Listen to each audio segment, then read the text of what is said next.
যারা weight less করতে চায় অর্থাৎ ওজন কমাতে যায় তাদের জন্য আমি সবসময় 3টি সাজেশন দিয়ে থাকি। নাম্বার 1, শারীরিকভাবে পরিশ্রম করতে হবে, অধিক পরিমাণে পরিশ্রম করতে হবে, প্রয়োজনে জিম করতে হবে, হাঁটাহাঁটি করতে হবে, ঘাম ঝরাতে হবে।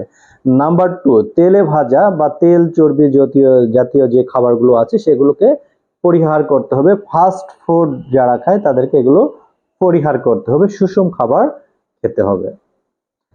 3 নম্বর যদি আমি আবার বলি, 1 নম্বর শারীরিক পরিশ্রম, 2 নম্বর তেলে ভাজা খাবার বন্ধ, 3 নম্বর সুষম খাবার গ্রহণ করতে হবে। হোমিওপ্যাথিতে 3টি ঔষধের নাম বলবো যেগুলো দ্রুত ওজন কমাইতে নিয়ন্ত্রণ করতে কাজে লাগে। নাম্বার 1, ফাইটোলক্কা বেরি ট্যাবলেট, এটি হচ্ছে ট্যাবলেট ফর্মে। এছাড়া ফিউকাস ভেসি এবং ফাইটোলক্কা এই দুটি মাদার টিংচার খুবই ভালো কাজ করে। যে কোনো একটি আপনার চয়েসে নিতে পারেন এবং ফাইটোলক্কার ট্যাবলেট হলে এটি নির্দেশনা দেওয়া আছে, আর ফিউকাস ভেসি মাদার টিংচার হলে এটি 15 ফোঁটা 3 বেলা খাবারের পরে সামান্য পানি সহ রেগুলার 3 বার খেতে হবে। আর অন্যান্য যে কাজগুলো দিয়েছি রেগুলার যদি আপনি করেন তাহলে আপনার ওজন কমতে থাকবে।